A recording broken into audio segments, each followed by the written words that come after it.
Hello বন্ধুরা, আজকে তোমাদের সঙ্গে ঈদের দিনের ব্লগটা শেয়ার করলাম। মানে ঈদের দিন সকালবেলায় কি করেছি সেটাই দেখাচ্ছি। দেখো একদম সকালবেলা 6টার সময়, 6টা বাজছে এখন। তো রাস্তাতে মানে কোনো মানুষজন নেই, 8টার সময় নামাজ, সেই জন্য এখন পুরো ফাঁকাই রয়েছে।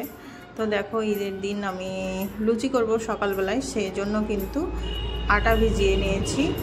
আর এই যে প্রেসার কুকারে দিয়েছি মটর সিদ্ধ করতে, ঘুগনি বানাবো। আর আলু ভাজা আর পটল ভাজা তরকারি করেছি। এখন 6টা বাজে, আমার সঙ্গে আমার মেয়েটাও উঠে পড়েছে। কি বলবো, একটু ঘুমোবে তাও ঘুমোলো না, আমার সঙ্গেই উঠে পড়েছে একসঙ্গে। ঈদের আনন্দে ঘুমই আসছে না।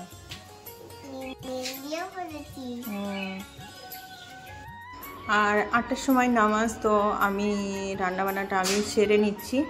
আর এইদিকে দেখো মটরটাও সিদ্ধ হয়ে গিয়েছে ভালোভাবে, মটর আর দিয়েছি কাবলি ছোলা। আর কালকে মাংস হয়ে গিয়েছিল, তো কালকে মাংস রান্না করে ফেলেছি কিছু। আর ছাগলের মাংস একটু নিয়েছিল, তো সেটা আজকে রান্না করব বলে ফ্রিজে রেখে দিয়েছিলাম, ডিপ ফ্রিজে। তো এখন আমি লুচি ভাজছি। এরপরে আমার রান্নাবান্না মোটামুটি কমপ্লিট, আর শুধু মাংসটা রান্না করব। আর সকালবেলাতে তো লুচি, ঘুগনি, মিষ্টিও অনেক রকম নিয়ে এসেছে, তো এগুলোই খাওয়া হবে সকালবেলায়। আর দুপুরে হবে ভাত। তো দেখো লুচি আমি এখন ভাজাও মোটামুটি শেষের দিকে। তারপর আবার মেয়েকে রেডি করে দেবো, মানে ঈদের নামাজের ওখানে যাবে একটু ঘুরতে।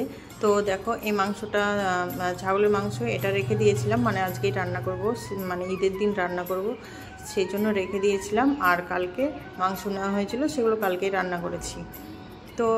তো আমার দেখো মেনু একদম রেডি, ঘুগনি রেডি, আর মিষ্টিও নিয়ে এসেছি। যে মিষ্টিগুলো এখন খাওয়া হবে সেইগুলোই নিয়ে এসেছি, বাদবাকিটা ফ্রিজের মধ্যেই রয়েছে।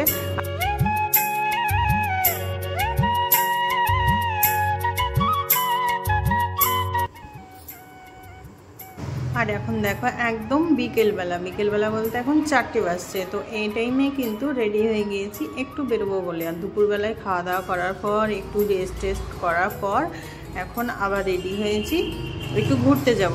কারণ ঈদের দিন সারাদিন বাড়ি থেকে শুয়ে বসে ঘুমিয়ে কি কাটিয়ে দেবো, একটু ঘুরে বেড়াবো, সেই জন্যই কিন্তু রেডি হয়েছি।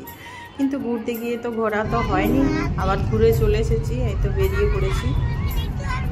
ভীষণ ভিড়, রাস্তায় মানে যাওয়া যায়নি। তো একটু গিয়েই আবার ঘুরে চলে এসেছিলাম।